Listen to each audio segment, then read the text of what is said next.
संपत्ति बची रहती है, पर जो कोई बढ़कर उसे, उसी वचन में आगे यदि आप पढ़ते हैं लूका 20 से 22 में तब पढ़ते हैं, बलवंत मनुष्य हथियार बांधे हुए अपनी घर की रखवाली करता तो उसकी संपत्ति बची रहती है। जो उससे कोई बढ़कर बलवंत चढ़ाई करके उसे जीत लेता है तो उसका हथियार जिन पर उसका भरोसा है छीन लेता है और उसकी संपत्ति लूट कर बांट देता है।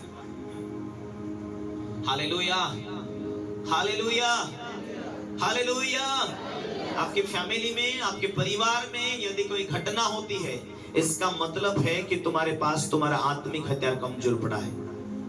तुम विश्वासी होने के नाते, मसीह में नई सृष्टि होने के नाते, तुम पवित्र आत्मा का मंदिर होने के नाते, यदि कोई तुम्हारे ऊपर जादू टना होती है तो वो तुम्हें शर्माना चाहिए, क्योंकि तू तो पवित्र आत्मा को लेकर चलता है, तू तो परमेश्वर का मंदिर है। तेरे हथियार अच्छे नोकीले होने चाहिए। वो हथियार वचन है। वचन तेरे पास, तुझे अंदर सी बाइबल पाठ है, लेकिन तेरी प्रार्थना पवित्र आत्मा के साथ नहीं है तो आत्मिक तरह से तेरा हथियार तो है लेकिन धार नहीं है। हथियार दोनों तरफ चलता है, दोनों तरफ वो काटती है। शैतान की प्लानिंग, उसकी युक्ति, उसकी योजना को। मैं एक टाइम बेचैन मुझे हो रहा और मैं प्रार्थना करता हूँ 2 बजे तक, और 2 बजे तक मैं प्रार्थना करता हूँ और बेचैन के साथ प्रार्थना करते करते मेरे एक प्रार्थना करते करते एक बड़ा सा सांप मैं आकाश में देखता हूँ और बहुत ही ज्यादा सांप को मैं घोषणा कर रहा हूँ, शैतान मेरे प्रति जो भी तेरा प्लानिंग है वो खत्म हो जाए।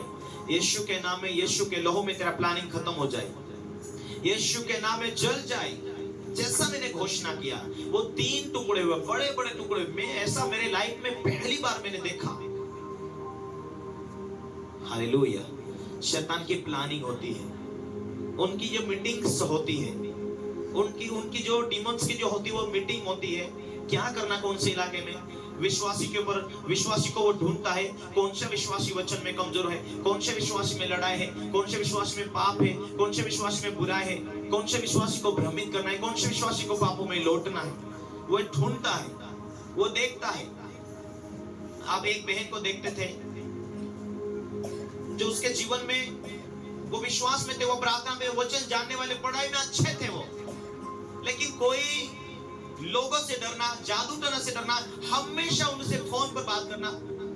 ये जादू टना तो नहीं हुआ होगा मेरे पर, ये कोई जादू टना तो नहीं भेजा मेरे घर में, इधर खून पड़ा हुआ है, इधर कुछ बाले पड़ी हुए, इधर कुछ लींबा पड़ा हुआ है।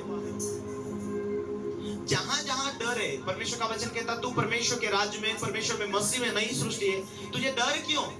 मैंने कहा 1000 लींबा डाल दो इधर, मैं उसे जूस बना के पी लूंगा, अचार डाल दूंगा। मुझे कोई माइका लाल भी हो, जादू टना करके नींबू बना के डाल दे मेरे घर में तो उसे अचार बना के खा लूंगा मैं। अरे मैं मसीह में नई सृष्टि हूँ। जो शैतान आकाश से गिराया गया मेरा परमेश्वर ने, उसे परमेश्वर ने गिरा दिया। वो एक हारा हुआ, उसकी शक्तियां क्या काम कर सकते हमारे लिए? हम प्रभु के आगे से भरे हुए, हमारे लिए शैतानी शक्तियां क्या काम कर सकती?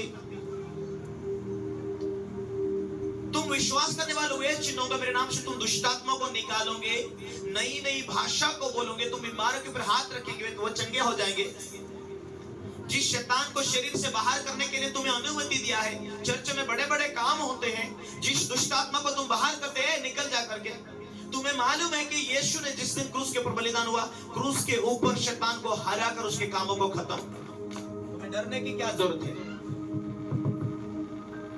Hallelujah, hallelujah. एक बहन जो लगातार डरती थी और कुछ टाइम के बाद में वो बीमारी का रूप लिया और दुनिया से चले गई। बहुत ज्यादा प्रार्थना करने के बाद कुछ नहीं हुआ।